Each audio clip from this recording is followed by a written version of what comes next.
Hello and welcome back to another episode of Math with Sohn. Today we are going to be reviewing everything involving rational functions, including simplifying, adding, subtracting, multiplying, graphing, and solving.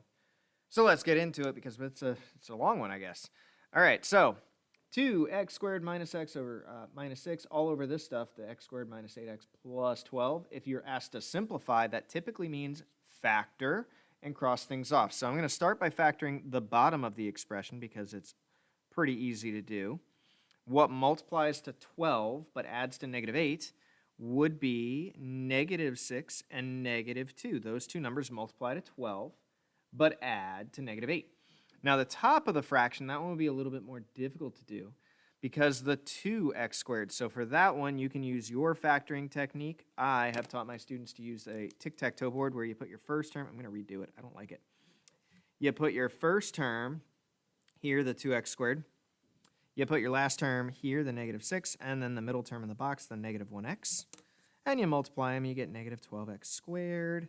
And then you would end up with 4 and 3 being the numbers that multiply to 12, but adding to negative 1 means that 4 would have to be negative.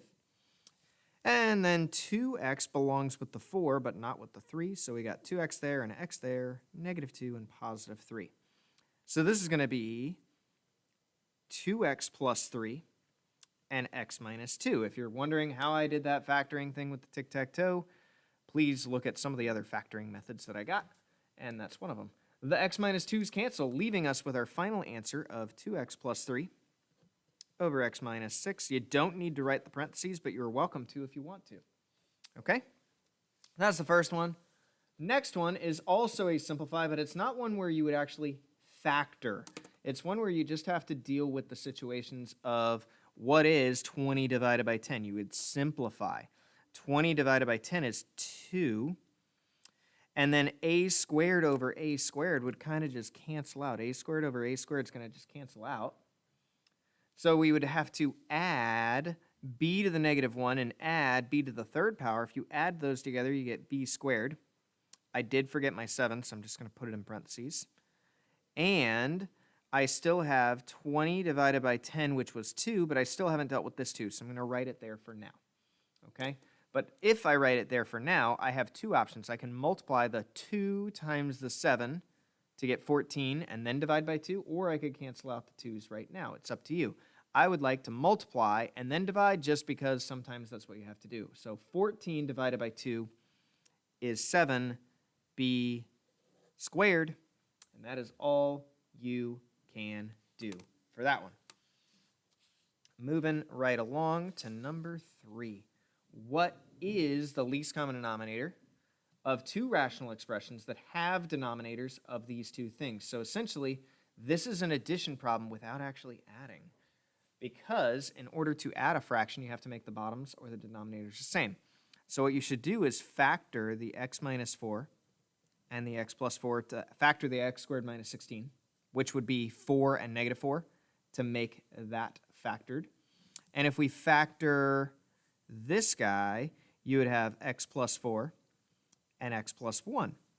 So what would the least common denominator be? Well, the least common denominator would be they both have an x plus 4, so it's definitely going to have that in common, but they would also need an x minus 4 and an x plus 1. Essentially, x plus 1, essentially every single thing we see we would need in that least common denominator.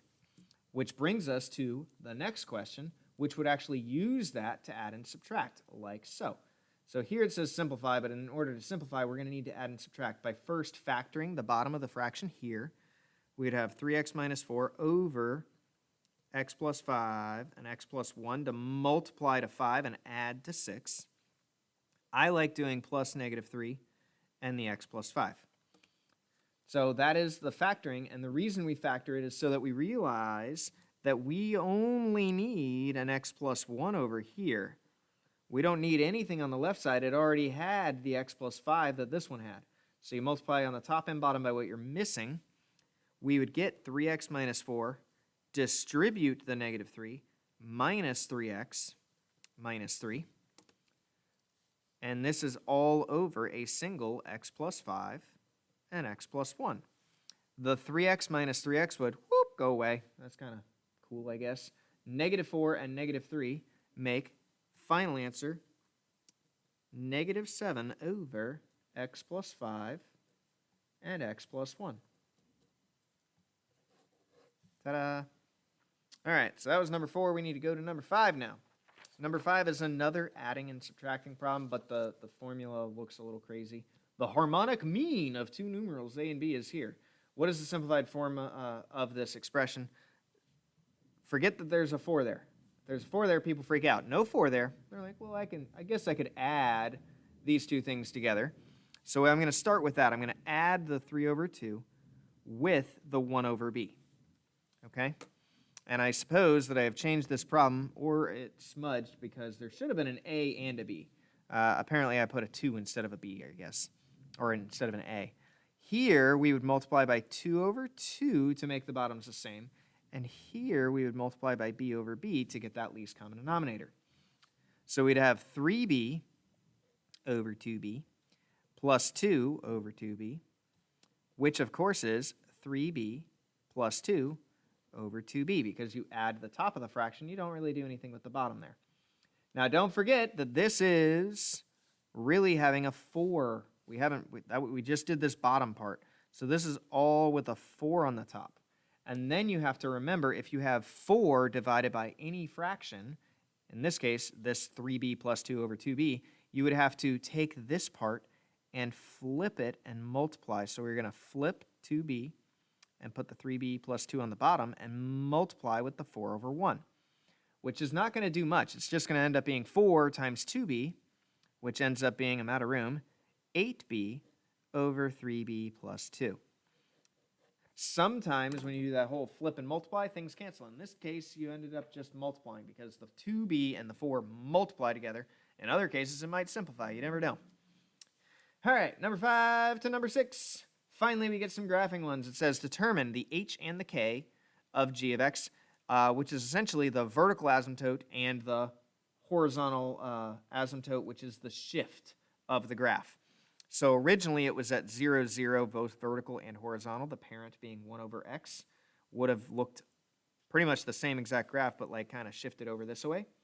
So the vertical asymptote appears to be at 4, and the horizontal asymptote appears, it looked better on my computer, to be at, oh boy, I'm going to go with, it's hard to read, 1, 2, 3, 4. I'm going to go with 1, okay?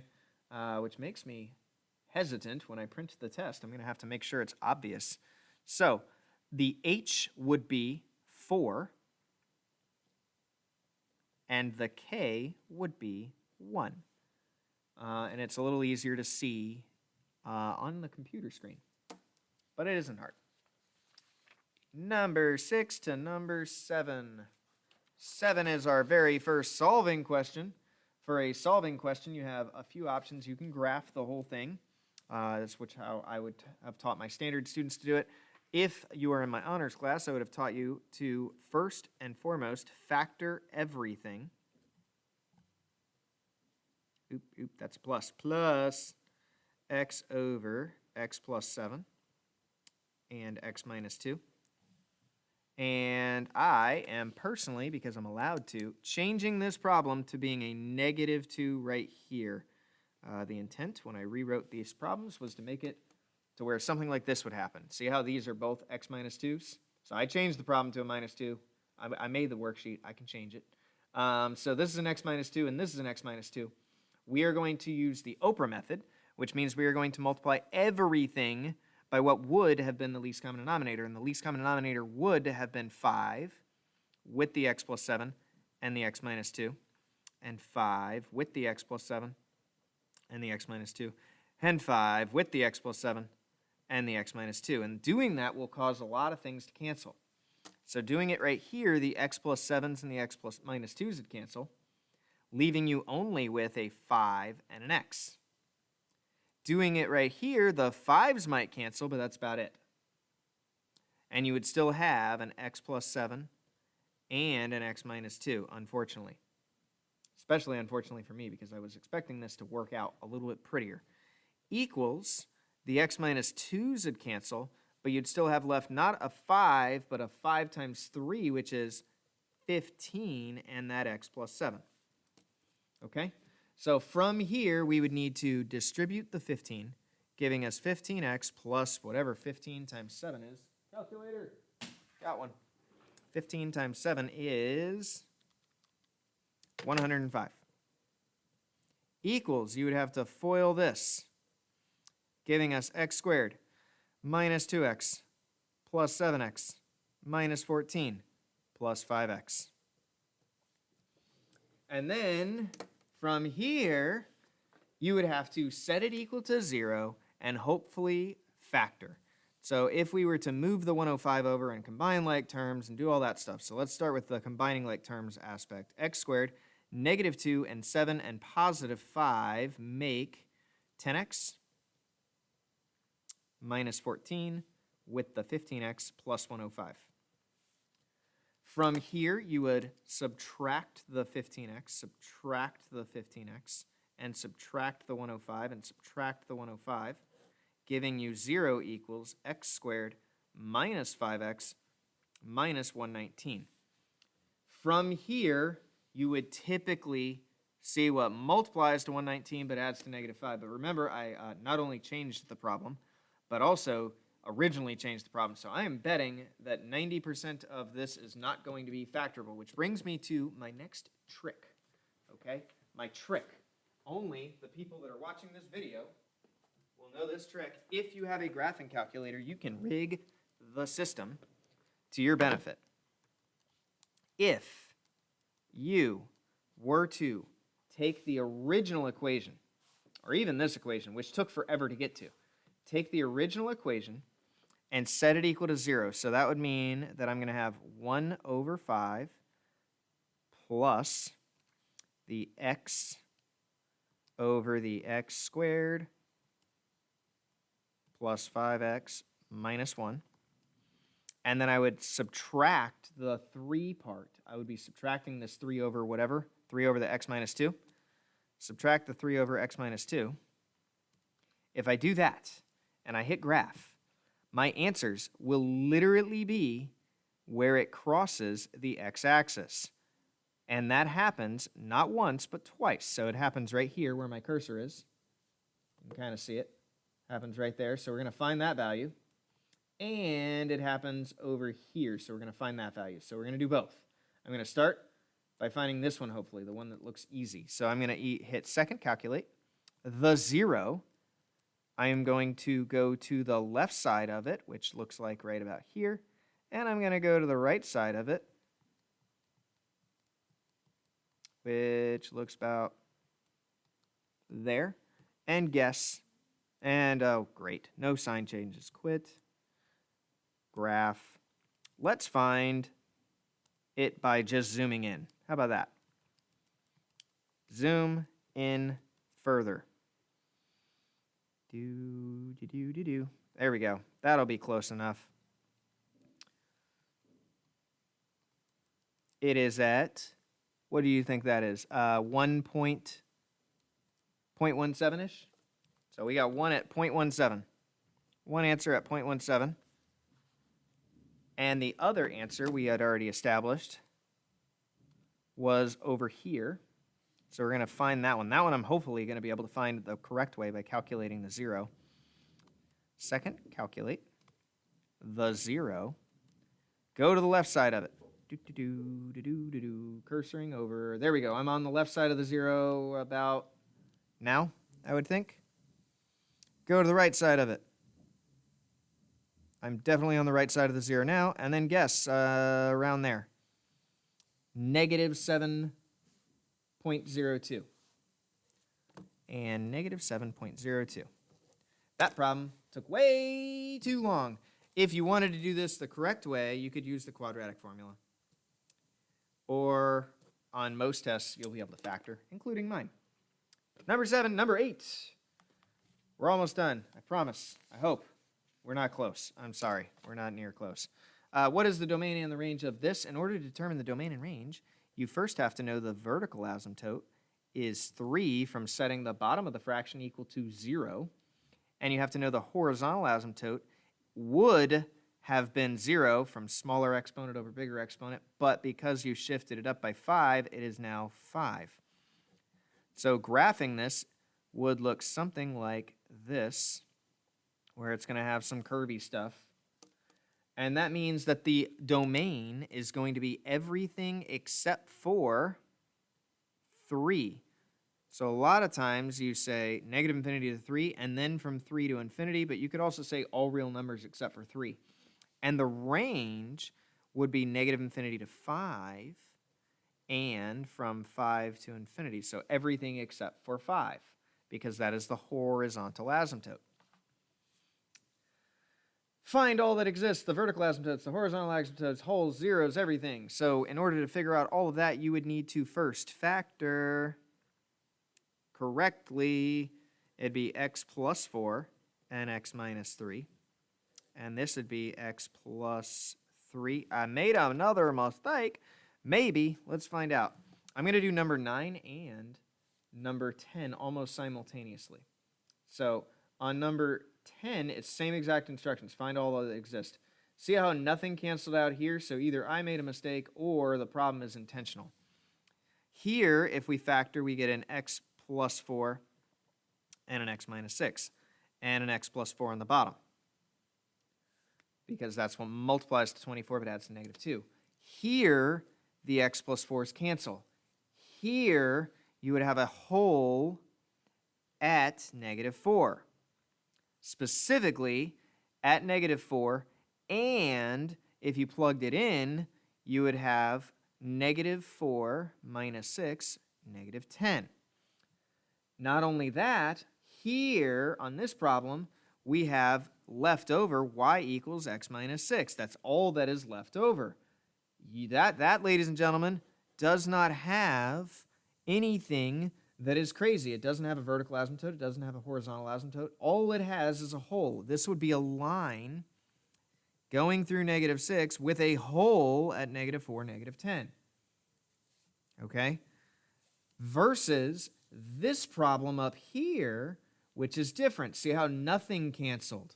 So that was a trick, apparently, because this one does not have a hole, because nothing canceled out. Because it doesn't have a hole, it does have a vertical asymptote at negative 3, because we still have an x on the bottom of the fraction.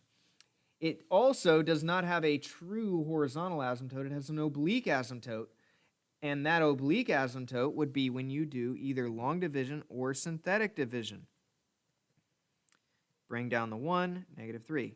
Add, negative 2, multiply 6, negative 6. Your oblique asymptote would be at 1x minus 2. So that would be the oblique asymptote or slanted asymptote.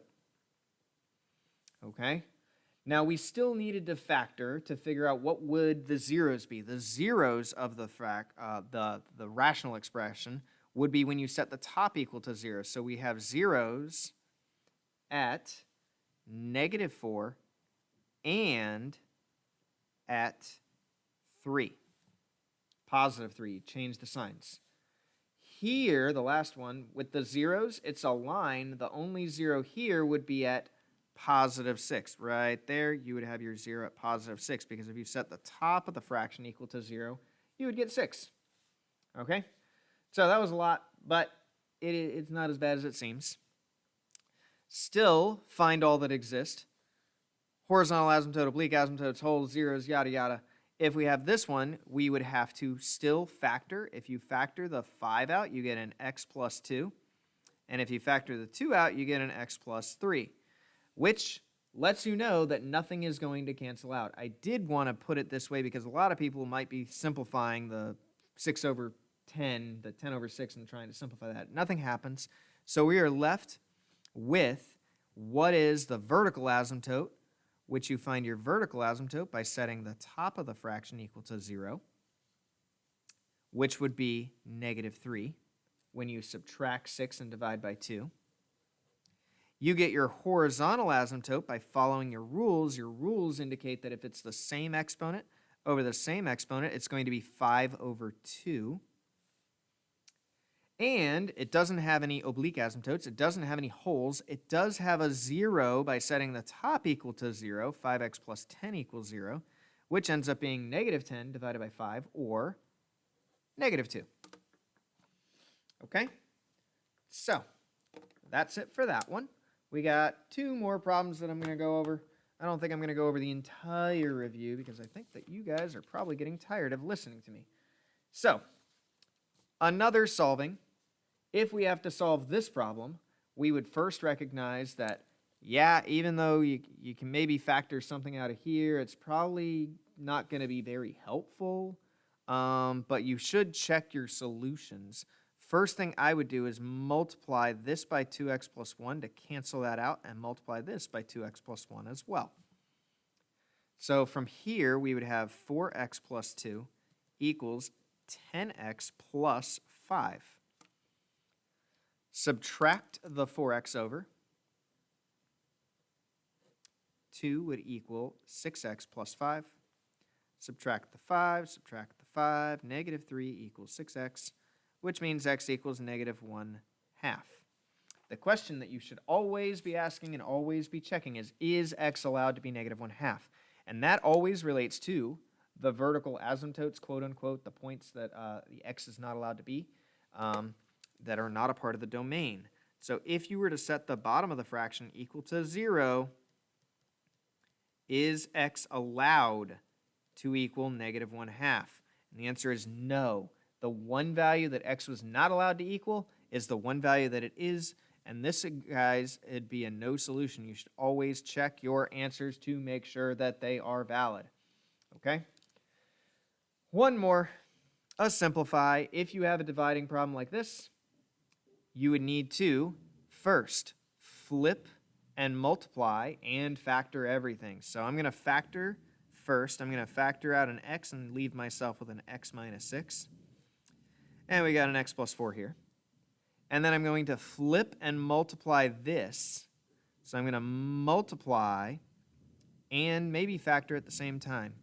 This would be multiplying by x plus 6 and x minus 6. That is the factorization of the x squared minus 36. And then this would be x plus 8 and x plus 1, which would then cancel out not much. Will it cancel out anything?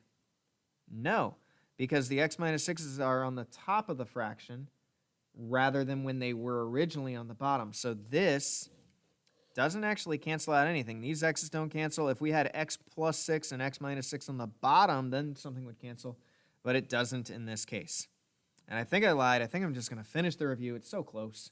I'll promise to go quick. All right. Here we got 5b and 3a. We would need to multiply by 5b and 5b to be able to add the fractions together so that they make them the same. And here we would need to multiply by 3a and 3a to make the bottoms the same, making that 9a plus 5b, because 5b squared, because 1b times 5b makes 5b squared, over 3a times 5b, I would say, is 15ab. Okay? That's it for that one. There's nothing else to do there. The last one is a doozy. This is the only reason I didn't want to keep going, but it's okay. We need to deal with each part individually. We need to add these two fractions together by multiplying by x plus 1 and x plus 1 and x minus 3 and x minus 3. That would give us x minus 3 from distributing the 1 and 5x plus 5 from distributing the 5 over x plus 1 and x minus 3. Then we got to deal with the bottom of the fraction. So the bottom of the fraction needs an x plus 1, and the left side needs an x minus 3, just like before. So that would be 2x minus 6 from distributing the 2, minus, I'm going to distribute a negative 1, so it'd be a minus 1x minus 1, all over x plus 1 and x minus 3. I'm going to combine the bottom parts of the fraction. So 2x and negative 1x makes 1x. So 1x, let's do it in a way where we can read it. 1x minus 7 over x plus 1 and x minus 3. And the top would be x and 5x makes 6x plus 2 over x plus 1 and x minus 3. Fraction over a fraction, we will have to flip and multiply. So we are going to take this part right here, we're going to move it to the top and flip and multiply. So this is going to be on the top of the fraction, x minus 3 and x plus 1 and the x minus 7. Now a lot of things are going to cancel because we have x minus 3's on the top and the bottom and x plus 1's on the top and the bottom, leaving us with our final answer of 6x plus 2 over x minus 7. The 6x plus 2 you could factor out a 2, but it won't really do any good because it's not going to simplify with the x minus 7, so you don't have to. All right, that's the full review. It is a little bit longer than the test, I believe, but until next time, I will see y'all later. Bye. Be positive.